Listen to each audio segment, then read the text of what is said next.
Good day. It is another great day of learning. So again, I am Mrs. Jobel Kulahara and I am your MAPE teacher. So today, we're going to discuss about Arts Module 1, 2, and 3. So let's start. So after going through this module, you're expected to analyze arts, elements, and principles in the production of work following a specific art style from the various art movements. Wherein the specific objectives of this module, you should be able to, number one, identify the different principles of design and the elements of art present in the various art movements. Number two, appreciate the different principles of design and the elements of arts.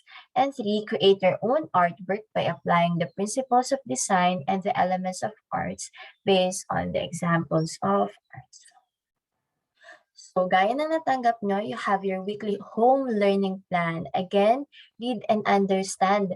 Basahin at unawain natin ang ating weekly home learning plan para alam natin kung ano ang inyong gagawin sa linggong ito. So we are on our week 2 and hopefully nakakasagot na tayo ng ating mga task. So today is Monday. Again, start your week with a prayer and also do a healthy routine. Kumain at ihanda ang isip at katawan sa pagsasagot ng inyong learning task.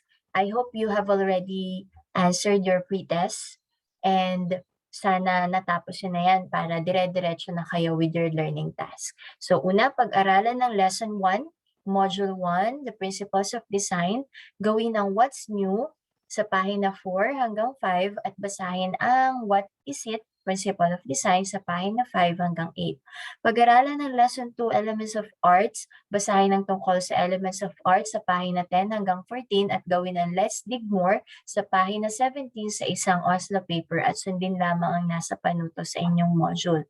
Bukas, Martes, Tuesday, pag-aralan ng Module 2, Lesson 1, sa arts, characteristic of arts from the various art movements, basahin ang What I Need to Know sa pahina 1 at pahina 6 hanggang 15.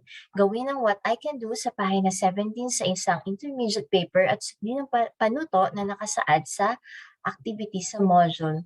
Wednesday, pag-aralan ang Quarter 1 Module 3 sa Arts, The Modern Filipino Artists and Their Works, basahin ang What is it sa pahina 5 hanggang 7, sagutan ng assessment sa pahina 10 hanggang 11 sa isang intermediate plan.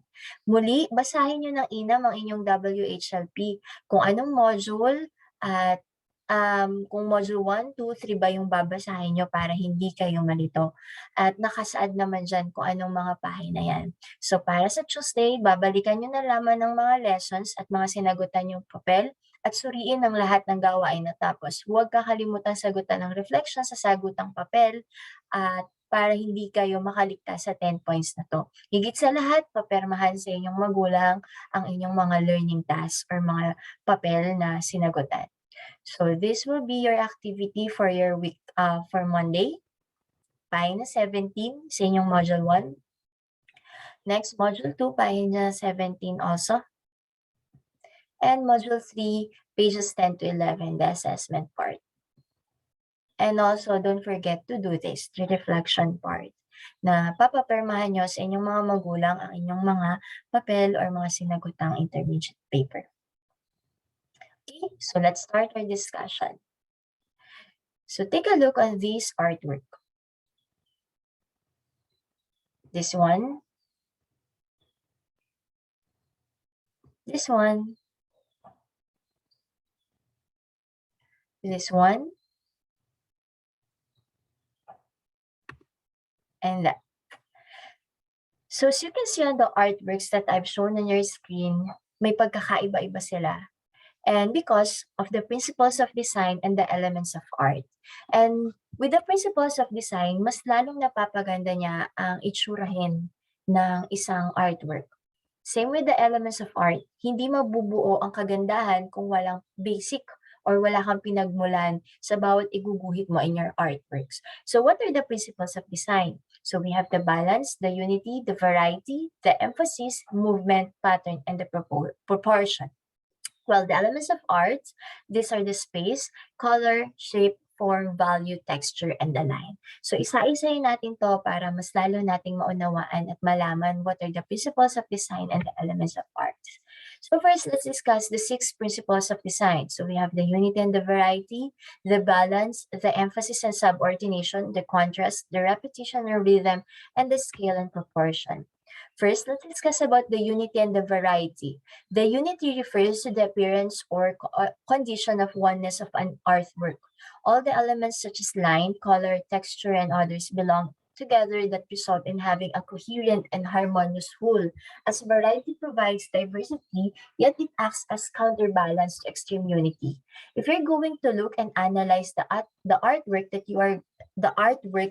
that you have in your screen, so may pagkakaiba sila, may pagkakatulad, pero sa isang kabuuan ng painting or sa larawan na nakikita nyo dyan ay isang magandang output ang nakikita nyo mula sa isang manggagawa, isang painter, isang artist. So, as the unity and the variety shows in the artwork, it shows the harmonious, yung relasyon nila na nakakatugma para maipamahagi mo ang gusto mong ipamahagi sa isang taong nakikita, na visually nakikita ang isang artwork. With the unity and the variety as the principles of design, it gives harmonious relationship with the elements and with the principles or the design itself or the wholeness of the artwork. At nagpapakita ng kagandahan or pagkakaisa ng bawat kulay, ng linya, ng proportion, or ng isang as a whole, as an artwork itself.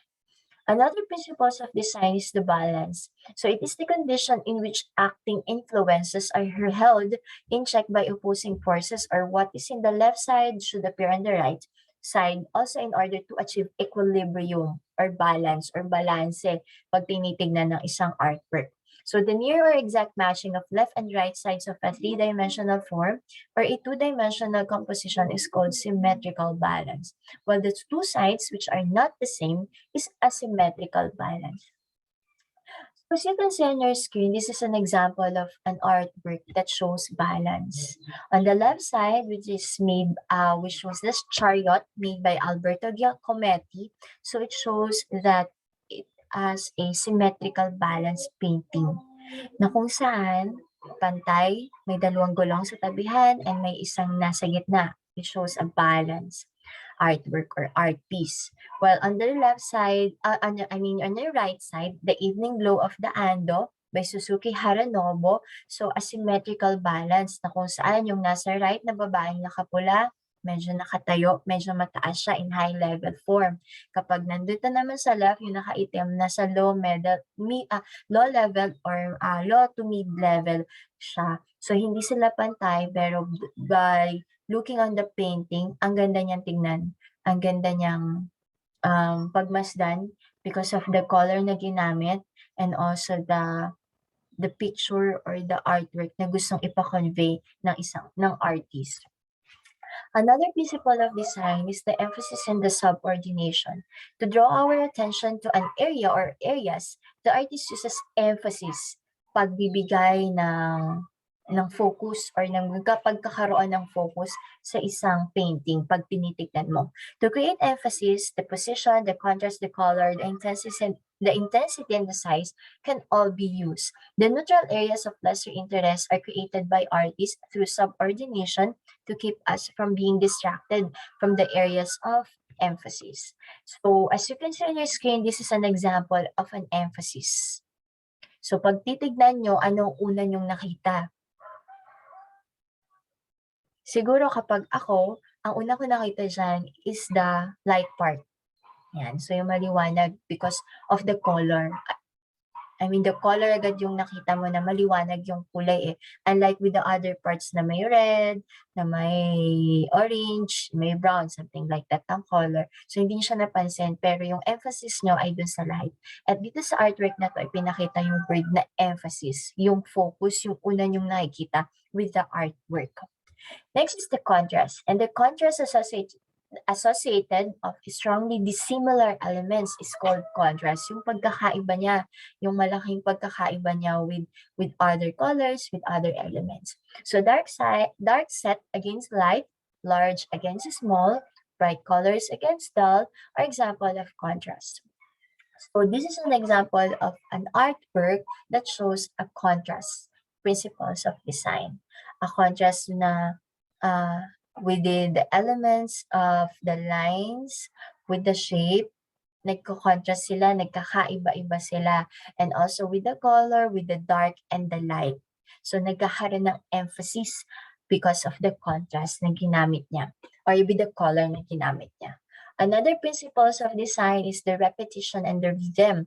The repetition of visual elements gives a composition of unity, continuity, flow, and emphasis. The rhythm in the visual art is created through the regular recurrence of elements with related variation. So this is an example of a repetition or rhythm. Yung paulit-ulit na ginamit yung element doon sa artwork niya, pero mukha pa rin siyang, pero ang ganda niyang tignan in a whole aspect, in a whole concept ng artwork na meron siya. If you're going to look on the artwork na nasa screen nyo, pare-parehas lang siya ng ginamit. Pero as a whole, ang ganda niyang tignan because of the color, because of the content of the artwork. And next is the scale and the proportion. Scale is the relation of one thing to another. It is one of the first decisions an artist makes when planning a work of art, wherein proportion is the size relationship of parts to a whole. So this is an example of an artwork shows a scale of, or a proportion as Zapatistas by Jose Clemente Orozco.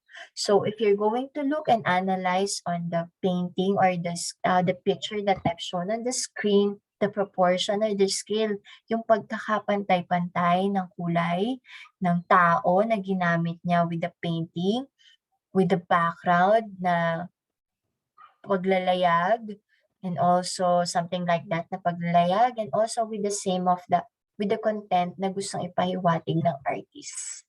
So those are the principles of design. When we say principles of design again, ito yung nagpapaganda lalo in terms of creating an artwork. Pero bago siya gumanda, dapat alam natin what are the 7 essential elements of arts, wherein we are using these elements of arts para mas malaman natin kung ano yung while we are making an artwork, those are the things that we should consider, or those are the things that we make first to create an aesthetic view ng an aesthetic or ang isang magandang artwork or isang painting or isang drawing.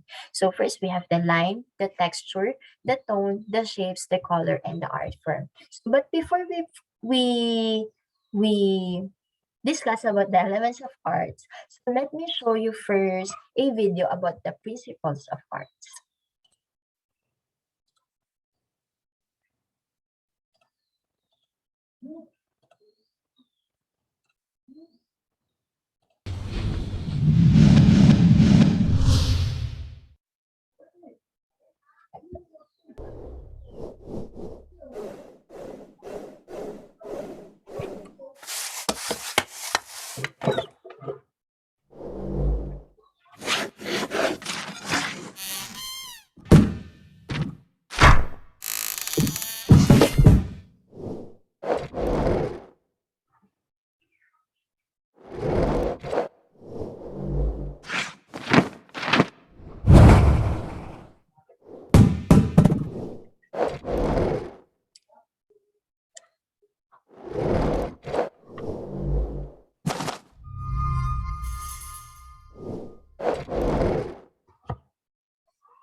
So now, let's discuss about the 7 principles of art.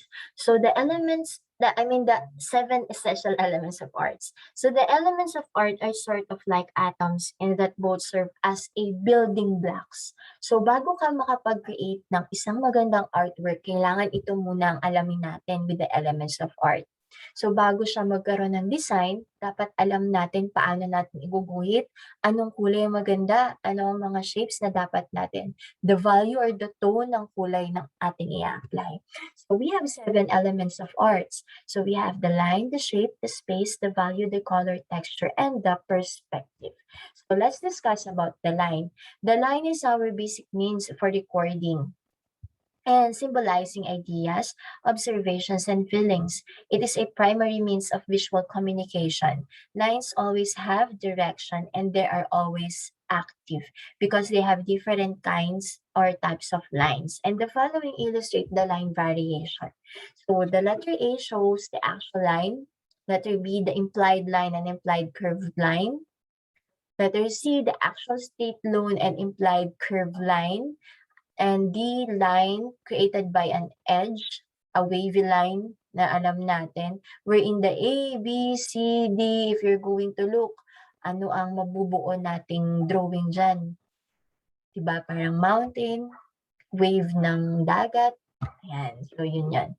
So the letter E, vertical line, or the horizontal. When we say vertical, this one, pahiga. And then the horizontal pahiga, and then the vertical patayo. And then F, diagonal lines or slant. And then G, the sharp or the sharp jag lines. H, the dance or the curving lines. Then I, hard line or soft line, straight line, yung isang diretso. And then the J is the ragged or the irregular line. Okay, so these are the different line variations. And then another elements of art is the shape. The shape refers to the expanse within the outline of a two-dimensional area or within the outer boundaries of a three-dimensional object. It may be geometric, which tends to be precise or regular, so such as circles, triangles, squares, or rectangle, or oblong, or organic, which are irregular, often curving or rounded, and seem relaxed and more informal. Most common shapes in human-made world are geometric, while most shapes in nature are organic. So when we say geometric, these are the cone, the cube, the trapezoid, while most shapes in nature, it is organic. Mass is a physical bulk of a solid body material, and has a three-dimensional area. So these are the two types of shape na sinasabi natin, geometric and the organic. When we say geometric, these are the shapes that you recognize and knows name for. They have exact measurements and are not frequently seen in nature. Unlike ito yung mga terms na ginagamit in mathematics.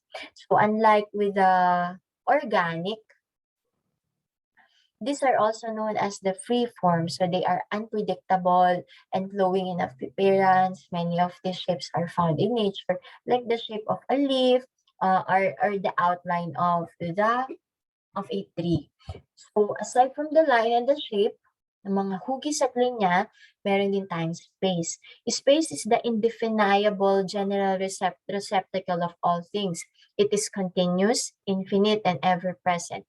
The visual arts are sometimes referred to spatial arts because most of the art forms are organized in space. And as you can see on your screen, these are the diagrams close to spatial depth in two-dimensional surface or the space. When we say space, yung spasyo niya, spasyo ng bawat ito-drawing mo, ng bawat elements na gagamitin mo in your artworks. So, pwedeng overlap and diminishing size, yung magkakadikit or magkakasama-sama ng palaki-paliit. Next, the vertical placement, magkakalayo pero magkakalinya sila. And overlap vertical, the placement, and the diminishing size. Magkakasukat or hindi magkakasukat pero magkakadikit. So, it depends kung paano nyo lalagay yung space with the artwork na gagawin nyo. Next is the value. When we say value, it refers to the lightness and darkness of the surfaces. It ranges from white to various grays to black. It can be a property of color or an element-independent color. So as you can see on the screen, this is a value scale from white to black.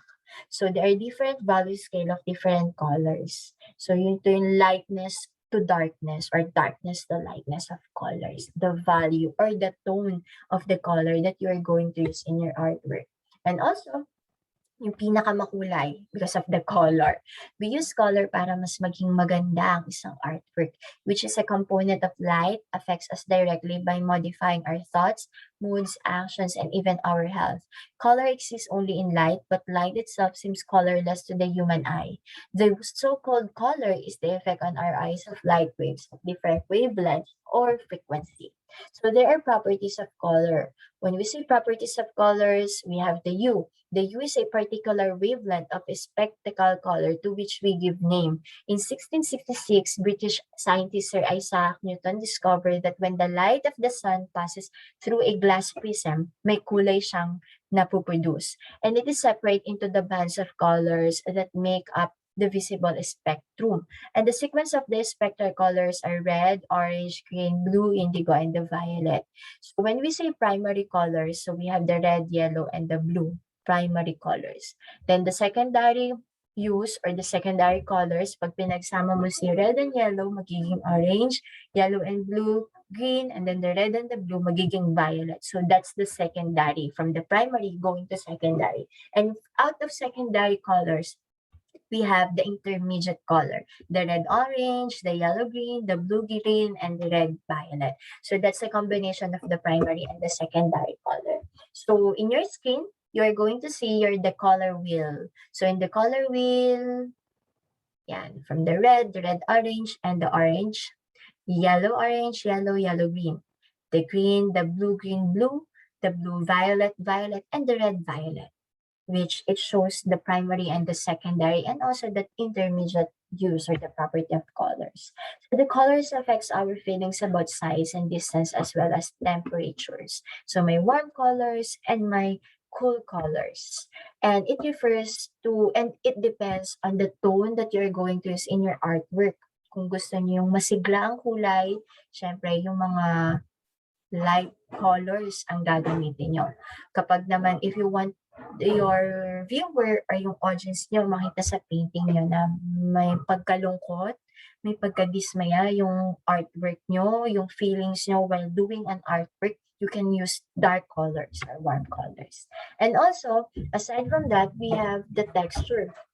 The texture are the textile qualities of surfaces or to the visual representation of those qualities is referred to as texture in visual arts. Actual texture are those we can feel by touching, but in a painting, simulated texture are those created to look like something or other the paint on a flat surface. Painters simulate texture while sculptors and architects makes use of actual texture. So the sculptors and the architects use of actual texture, meaning to say nahahawakan natin, nadadama talaga natin. Unlike with the painting, simulate texture, we are more on perspective. We are more on the stimulus, yung nararamdaman natin. So as you can see on your screen, this is an example of a painting that a texture, where the texture you can feel. And if you're going to look on your screen, ano ba yung nararamdaman nyo while looking on this painting? If I'm going to answer this in my own perception, in my own view, it's a rough painting. Para siyang ma-rough na if I'm going to touch it personally, parang magaspang siya. Hindi siya yung ganun ka-smooth na painting because of the colors na ginamit. And last but not the least, is the perspective. So perspective is the point of view. So in visual arts, it can refer to any means of representing three-dimensional objects in a space on a two-dimensional surface. So it is a system designed to depict the ways objects in space appear to the eye. In linear perspective, objects appear smaller at the distance because parallel lines appear to converge as they recede into the distance. And the last meeting of the lines on the horizon is called the vanishing point. So the vanishing point is the last meeting of the lines on the horizon. So in the perspective, this is how you look on the visual aspect of the painting or on the artwork. It's how you look on it on or your point of view of the painting itself. So now your activity for your module 1, kindly answer page 17, wherein talks about the let's dig more. So copy and design, draw it on your paper. Materials, you can use pencil, eraser, or short band paper, or Oslo paper. So do it in a landscape and don't forget to write your name. Remember that every person has his or her or own God's unique talent. Go out on your own world and with your passion, embrace your talent and start loving arts. I know some of you are not that artistic. Some of you are not into drawing, into painting, but let's try. Baka doon natin mas ma-develop ang sarili natin. And to sum it up, the principles and the elements of art, yan. So, para mas malinaw, yan po. So, to sum it up, the principles and the elements of arts are important for several reasons. So first and foremost, importantly, a person cannot create art without utilizing the elements of arts, because the elements of art is said to be the building blocks. They are said to be the basic. Whenever you're going to make an artwork, dapat meron kang mga elements of arts.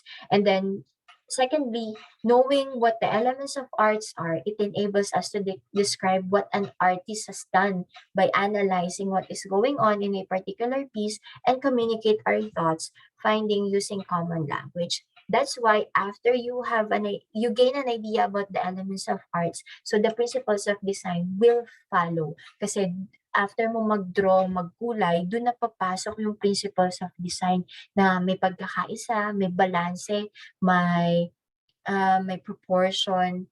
Yan. So may variety ka with the ginamit mo, with the elements of arts. So now, it's working time. So I will also prepare another video for module 2 and module 3. So now this is the video for module 1. So happy working, happy module day. God bless, keep safe everyone.